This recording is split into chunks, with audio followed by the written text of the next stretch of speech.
안녕하세요. 오늘은 역대하 17장에 나오는 여호사밧 왕 얘기하겠습니다. 이스라엘 여러 왕 중에서 이제 아주 훌륭한 성군이라 하면 이제 대개 세 명을 꼽습니다. 다윗 왕, 또 히스기야, 요시야. 근데 거기다 하나를 추가하면 여호사밧 왕을 넣습니다. 그 여호사밧입니다. 이제 열왕기에 보면은 많은 왕들을 이제 크게 두 종류로 대변합니다. 나는 다윗의 길로 갔다 이렇게 말하는 사람은 신명기 28장으로 따지면은 율법에 순종해서 나가도 들어가도 복받은 사람. 그다음에 북쪽의 그 왕 여로보암의 길로 갔다 이렇게 말하면 율법을 어기고 불순종함으로써 나가도 들어가도 저주받은 사람 이렇게 볼 수가 있습니다. 다윗의 길로 간 대표적인 사람 중 하나가 이제 오늘 여호사밧입니다. 그래서 그 여호사밧의 이제 삶을 보면, 요즘도 우리가 오늘 볼 만한 아주 대표적인 그런 모범적인 신앙생활의 사례를 보여주고 있습니다. 자, 그러면 성경 말씀 보면서 여호사밧이 어떤 신앙생활을 했길래 이상적인 신앙이라고 볼 수 있는지를 한번 보도록 하겠습니다. 자, 역대하 17장이죠. 역대하 17장인데, 이제 3절에 보면 이런 말씀이 있어요. 여호와께서 여호사밧과 함께 하셨으니 이는 그가 그의 조상 다윗의 처음 길로 향하여 바알들에게 구하지 아니하고 이렇게 되어 있습니다. 그러니까, 다윗의 왕의 길로 갔다 그 말이죠. 이제 다윗은 이제 뭐 후기로 가면은 좀 뭐 실수도 있고 그랬는데 초기에는 정말 뜨겁게 하나님 말씀대로 살았죠. 그래서 자기 신앙 고백을 할 때 여호수아 1장에 그 모세를 통하여 주신 하나님 말씀대로 그대로 다 지켜 살면 무엇을 하든 어디로 가든 형통할 것이라 이렇게 말씀을 주셨고, 그 말씀을 주야로 묵상하라고 했는데 다윗이 그렇게 실천했죠. 그리고 그런 삶을 살았더니 시편 1편에 무엇을 하든 어디로 가든 형통하더라. 근데 그것을 시적으로 표현해서 시냇가에 심은 나무처럼 되더라. 그런 고백을 했습니다. 그런 처음 다윗의 그 뜨거웠던 결점이 거의 없었던 그런 신앙생활을 따라서 행했다. 그런 뜻입니다. 그리고 이제 대표적으로 이제 바알 신을 구하지 않았다고 하는데 이제 우상숭배, 우상들 전체를 대표하는 거죠. 북쪽 이스라엘은 그 여로보암 때부터 이제 애굽에 섬기던 그 금송아지를 우상으로 섬겼는데, 거기다가 이제 추가해서 그 가나안에서 주로 이제 토착 종교로 섬기는 바알신 뭐 이런 것들을 이제 섬겼는데, 그거 외에도 많은 우상이 있었죠. 근데 그런 것들을 다 이제 버렸다 그 말이죠. 그리고 오직 그의 아버지 하나님께 구하며 그의 계명을 행하고 이스라엘 행위를 따르지 아니하였더라 이렇게 되어 있습니다. 하나님 말씀대로만 살았고, 이스라엘이라는 게 북쪽을 뜻합니다. 여로보암부터 시작된 10지파, 그 이제 우상숭배를 아주 많이 했던 그런 대표적인 타락한 나라죠. 거기 그들의 행위를 따르지 않았다는 것이죠. 그랬더니 이제 어떤 결과가 왔느냐, 이제 이런 원인에 대한 결과를 말하죠. 그러므로 여호와께서 나라를 그의 손에서 견고하게 하시면, 이제 나라가 견고해지는 것도 하나님의 손에 달렸죠. 우리의 힘으로 하려고 해서는 안 되고, 그것도 하나님이 하늘을 도와줘야 되는 거고, 또 유다 무리가 여호사밧에게 예물을 드렸으므로 그가 부귀와 영화를 크게 떨쳤다 이렇게 되어 있습니다. 그러니까 백성들이 뭐 강요하지 않아도 예물을 왕에게 바침으로써 부귀와 영화, 우리가 갖고 싶어하는 것을 크게 펼쳤다 이렇게 되어 있습니다. 크게니까 아주 대단히 뭐 기대한 것보다 더 크게 누렸다는 얘기가 되겠고요. 그리고 이제 이 6절에 그가 전심으로 하나님의 길을 걸어 이렇게 되어 있죠. 우리가 이 16장, 역대 16장에 볼 때 가장 눈에 들어오는 말씀이, 하나님은 자기를, 즉 하나님을 전심으로 찾는 자를 두루 찾으신다. 그런 말씀이 있습니다. 그래서 하나님에게는 뭐 군계 일학처럼 많은 사람들 중에서도 하나님을 전심으로, 두 마음 품지 말고 전심을 찾는 자가 있다면 놓치지 않죠. 우리가 뭐 목수들 중에도 대목장이라는 사람들이 있는데, 궁궐 같은 걸 뭐 개축하거나 다시 증축하고 뭐 이런 사람들을 뜻하는데, 이런 사람들이 가장 중요하게 보는 것은 전국 산야를 다니면서 이제 목재를 찾습니다.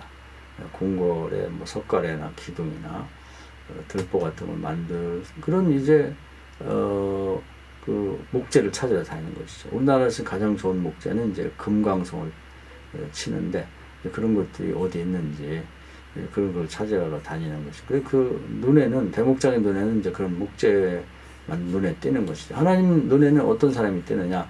전심으로 하나님을 찾는 사람이 눈에 띕니다. 그런 사람만 있다면 외모와 관계없죠. 다윗은 이제 전심으로 하나님을 찾는 사람 중에 하나인데 어릴 때부터 찾았죠.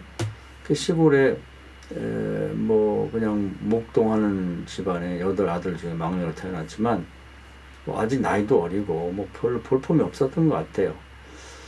그렇지만 그 마음 중심에 하나님을 전심으로 찾는 마음이 있다 보니까 하나님 눈에 띄었고 어리지만 가서 기름 부었죠.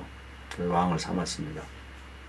다른 사람들은 외모를 보다 보니까 심지어 사무엘조차도 뭐 저 사람이 무슨 왕이 되겠나 생각했는데 하나님 외모를 보지 않는다고 말씀했죠. 그 중심에 전심으로 하나님을 찾는 것만 보는 것입니다. 결국 나중에 하나님 기대에 부응하는 인물이 됐죠. 그러면 전심으로 찾기만 하면 뭐 예를 들어 키가 작다 그러면 하나님 키를 키우면 될 거고 뭐 지혜가 부족하면 지혜를 주시면 되죠. 또 능력이 부족하면 능력을 주시면 되고 재물이 없으면 재물을 주시고 뭐든지 주시면 돼요. 지유가 필요하면 지유를 주시면 되는 거죠. 그래서 중요한 건 전심으로 찾느냐 두 마음 품지 않고 이것이 중요한 것입니다. 그러면서 이제 주변 사람들이 뭐 산당과 아사라 목상 뭐 이런 것들을 섬기지만 그걸 자기도 섬기지 않을 뿐 아니라 유다라는 나라 자체에서 제거해 버렸다는 거죠. 그런 다음에 이제 또 이것은 지금까지는 자기 자신이 이제 신앙생활을 이제 바르게 했다는 얘기고, 그 다음에는 이제 그 3년이 되어서 나라가 좀 어느 정도 안정된 다음에는 그의 방백들, 즉 군인 지도자이면서도 이제 국가의 뭐 여러 가지 직분을 맡은 사람들인데 이 사람들이 명단까지 나옵니다. 쭉 이 사람들을 뽑아가지고 보내어 유다 여러 성읍에서 가르치게 했다.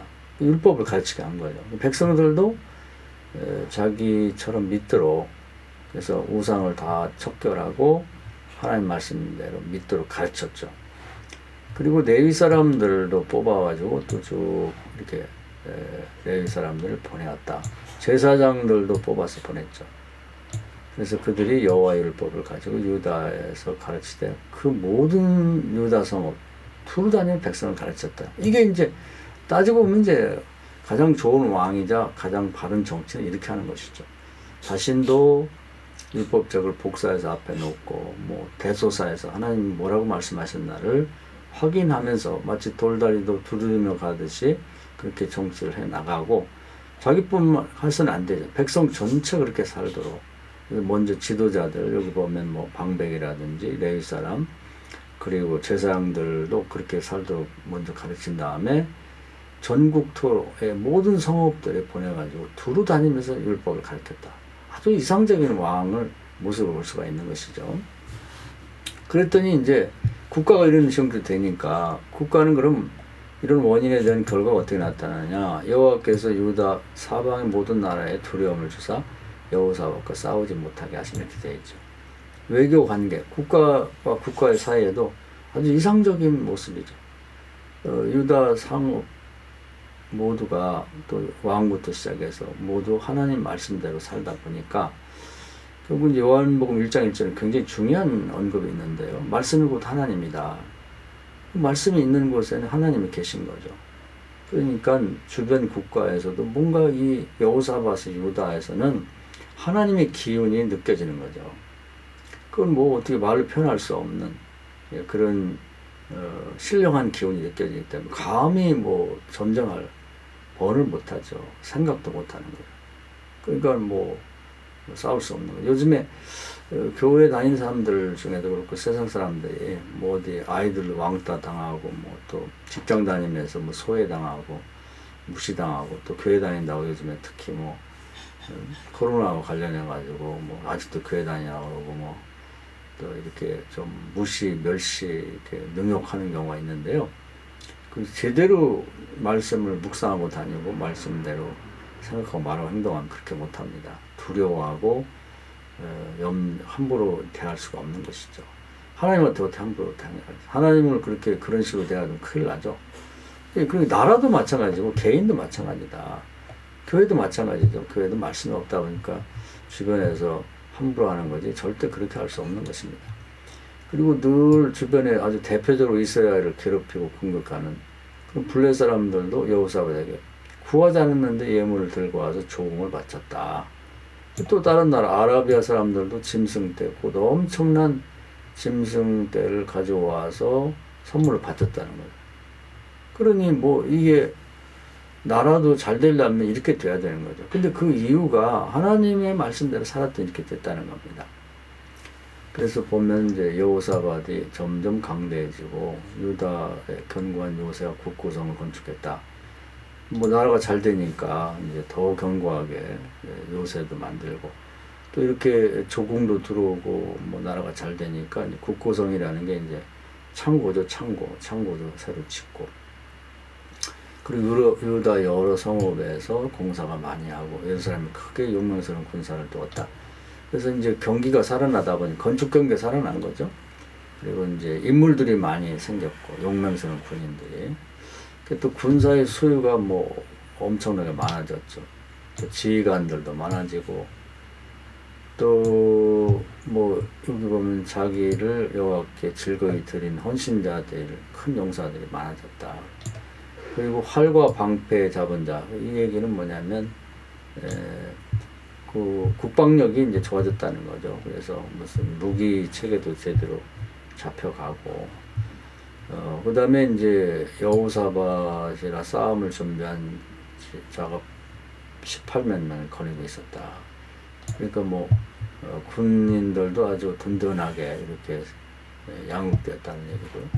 그 다음에 이제 19절이 또 주목할 말씀 같아요. 이는 다 왕을 모시는 자요. 왕도 보면 자도 백성들이 걱정을 많이 하고 저 왕 좀 제대로 빨리 없어졌으면 좋겠다 이런 경우가 있죠. 사울왕 같은 경우 대표적인데 여기 보면 이제 모든 이런 국가의 지도자들 군인들이 다 왕을 진심으로 이제 좋아하고 이제 섬기는 그런 역할을 했고 또 온 유다 견고한 성읍들이 왕의 군사를 두었더라. 그래서 나라 전체가 든든하게 세워지는 그런 모습을 볼 수 있게 됩니다. 우리가 이제 이 역대하 17장을 보면은, 모두가 이제 이렇게 됐으면 하는 바람을 갖고 있죠. 하나님 믿고 잘 됐으면. 뭐 더 이상 바랄 게 없는 것이죠. 하루를 살아도 이렇게 살아야 되지 않겠나.